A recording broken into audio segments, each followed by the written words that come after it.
Благодарам. Добро, сепак треба да ви се честита за тоа што сте единствена која што тука колку толку па прикажува некаков став, зашто целиот еден ред ако се види осамена сте, но добро, тоа е сепак за поздравување. Сега неколку коментари. Прво, откако сте опозиција, многу интересно делувате во политичкиот простор. Многу несериозно и на база на измислување на политички памфлети, но тоа не е нешто што е неочекувано, туку за вчудоневидување како такви какви што сте сега во опозиција, ја водевте државата 7 години и затоа дојдовме на тоа држа на кое што сме. Пазете сега каков парадокс. Едно 50% од говорот го потрошивте на тоа дека треба да се направи ново законско решение. Комплетно се сложувам со вас. Но дали знаете што? Па старово законско решение не го донесе ВМРО, ДПМН и мнозинството. Вие го донесовте. Вие викате тука сега не знаеше Комисијата за финансирање буџет. Тогаш јас бев председател на Комисија за финансирање и буџет. Знаете каде се донесе тоа законско решение кое што сега вие го критикувате? На Комисијата за европски прашања. Со европско знаменце.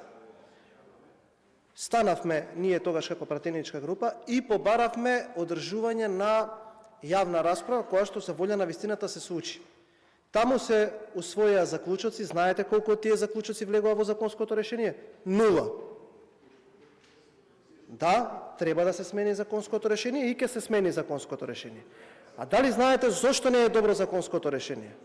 Затоа што вие донесовте закон Lex Generalis, кој што регулира деловно однесување, деловен комплексен однос на цела една сфера, на над 8.000 сметководители или бироа кои што работат сметководство во државата, без притоа да им исполните ништо од тоа што тие бараа. Исполнивте на две интересни групи. На новото раководство на ИСОС и на консултантските бироа за кои што ги упативте на сила сметководителите да посетуваат часови кои што нормално мора да ги платат. А кој консултантски бироа? Отворете го законот и видите фоторобот. Неколку и видите до кого се блиски. Сега, што ние правиме со овој закон? Затоа што ве слушав многу. Сега не разбрав дали го браните институтот, дали сте за решавање на проблемот. Ве молам, вие бевте директор на управата за јавни приходи. Убаво кажавте сето тоа како институтот јавен повик и така натака. Но одговорете на прашањето зошто институтот, иако знаел дека над 3300 сметководители, кои што можеби тоа континуирано професионално усовршување не го земале на начин на кој што е предвидено во законот, им дозволило да работат на завршните сметки, при тоа знаејќи дека ќе дојдат до ваква ситуација. Тоа треба да се одговори. Што правиме ние со ова законско решение? Извинете, заради почит дека осамена ги браните денеска ставовите на СДСМ, дека денеска одлучивте храбро како што некогаш го браневте Артан Груби, оној на црната листа, цела партија бевте во него одбрана, сега замислете каков премин, каков свич на идеологија, Артан Груби дојдовте на Димче Апасиев. Сега сте на некаква си надзорна расправа која што е свикана без деловник, храбро како Артан Груби што го бранеа тука, сега го бранат Димче Апасиев. И затоа, бидејќи сте тука, нема да кажам каков збор употребивте, но не ја говорите вистината. Не ја говорите вистината. Ве молам, отворете член 8, став 4 од измените на законот. Се обратија тие луѓе кај нас и ние нормално, по проблем кој што не го направивме, туку го наследивме. Ова е наследен проблем, по законот кој што вие го донесовте на Комисија за европски прашања со европско знаменце, на европски прашања со европско знаменце, направивте проблем. И сега ние треба да го решиме. И сега ние вака викаме, имаме 3300 сметководители кои што нема да може да поднесат завршна сметка. Цело стопанство го ставаме под ризик. Цело стопанство. Ке го смениме законот, да им дадеме можност, овие сметководители, кои што имаат институт, кој што не се грижел за нив, да им укаже дека не прават како што треба, или да реагира навремено. Зашто тогаш во ноември, кога го отвориле јавниот повик, не испратиле писмо до пратениците, како што испратија сега, кога можеби влеговме и во некои други работи кои што не треба. Чланарина и така натака, за тоа понатака ќе зборам. Зашто тогаш не поднесле законски измени или не побарале средба со пратениците, па да го решиме овој проблем? Ама тогаш не. Сега, од кога веќе видоа дека ѓаволот ја однел шегата, па ајде ќе правиме сега привидна реакција. И ние викаме, ајде овие 3300 да им дадеме можност да поднесат завршна сметка, затоа што сите знаете, вие најдобро сте биле директор таму, ако не поднесете завршна сметка, целокупниот стопански деловен свет го доведувате во прашање. Нема да може да работите. Тоа е крах на економскиот систем. Тоа не било наша работа, тоа било работа на некој друг. Ова е само последица која што ние треба да ја решаваме. Ајде, велиме, ќе ја решиме. Една од колешките исконтактира со книговодители, како што кажа почитуваната Лукаревска, кои што биле дисциплинирани. Седнавме, ова работевме неколку недели, ние, колегите од ВМРО ДПМН, од ЗНАМ, од ВЛЕН, заедно со експерти од Министерството за финансии, министерката беше целосно инволвирана во законско решение, затоа што сакавме да им помогнеме. Ајде, велиме, да не бидат дискриминирани, добро, во право е ова, дадовме можност и на тие кои што посетувале континуирано професионално усовршување.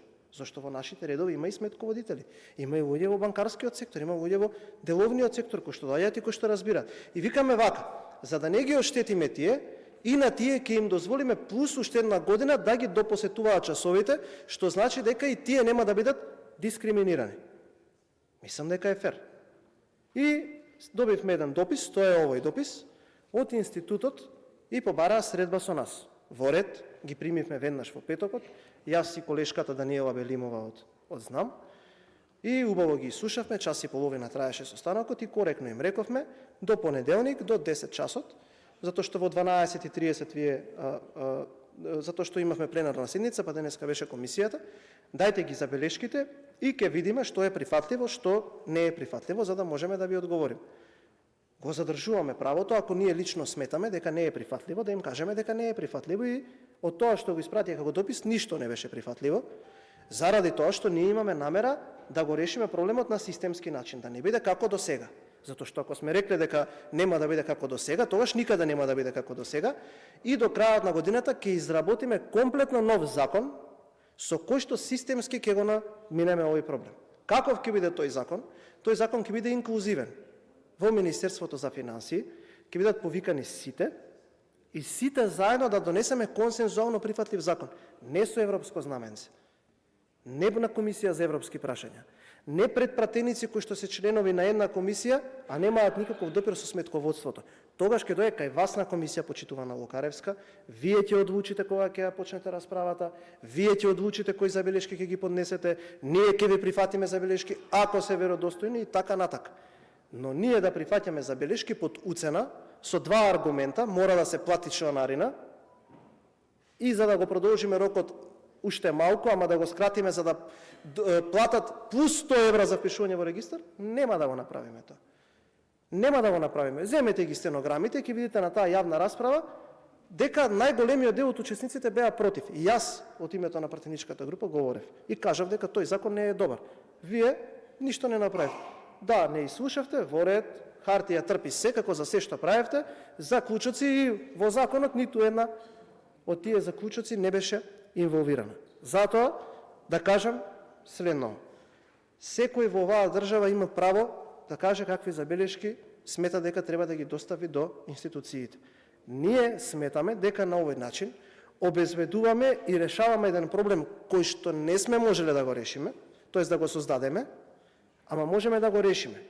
Им даваме можност на овие 3300 и над 3300 сметководители да ги достават завршните сметки до управата за јавни приходи, како што кажавте вие, роковите соодветно на тоа ги кажавте, на тие кои што континуирано посетувале континуирано професионално усовршување, и тие им даваме одредена можност за третиот модул да го посетуваат во малку поголем временски период, и укажуваме дека ќе направиме системски закон кој што овие проблеми ќе ги надмине, затоа што сегашниот закон штити само бизнис интереси, не решава проблеми, и видовме дека за година и половина дури и вие самите од СДС барате овој закон да се реши. Толку за оваа тема. Во наредната една минута сакам да ви одговорам и на вас, но и на тоа кое што засилено го слушам сега од вашите партиски мегафони. Искрено не можев да се изначудам, ама ништо не ме чуди. Ви кажав дека некако квалитетот малку го поистоветувате со некои ликови кои што се поистоветуваат во ликот и делото на еден Артем Груби, на еден Димитар Апасиев, и соодветно на тоа никој не може да ве свати сериозно. Што да очекуваме од партија која што лажеше за кадрови именувања и која што во текот на вчерашниот ден заменик председател, таа новата што е наместо вас, за која што гледаме сега дека и соопштение има од Стейт департментот, кој колку пари зел и зашто, изважа за мислите на национален сервис, да таква дрска лага кажа, и сега вие ја користите кованицата новото нормално. Дали е тоа новото нормално? Знаете што е новото нормално? Да не одлучува некој со патики од 500 евра за тоа каде ќе се движи владата. Тоа е новото нормално. Сакале вие го прифатиле тоа или не? Новото нормално е дека министрите прво одат на работа, работат за народот, а не крадат. Тоа е новото нормално. Новото нормално е решавање на напластени проблеми кои што вие сте ги создавале носејки законски решенија на кои што им дозволувавте на интересни заедници да крадат од овој народ. Новото нормално е достоинствена политика која што нас не седнува на маса со главните играчи на светската геополитика, па така ние можеме да видиме како еден македонски премиер учествува на ист настан како подпредседателот и председателот на Соединетите Американски држави, а не најголем дипломатски успех да е едно селфи во авион, за кое што и за тоа излажавте, како што и сега лажете и од оваа говорница, и од партиските говорници. И новото нормално е дека секој кој што ќе сторил прекршок да одговара. Тоа е новото нормално. Благодарам. Ви благодарам и вам. За реплика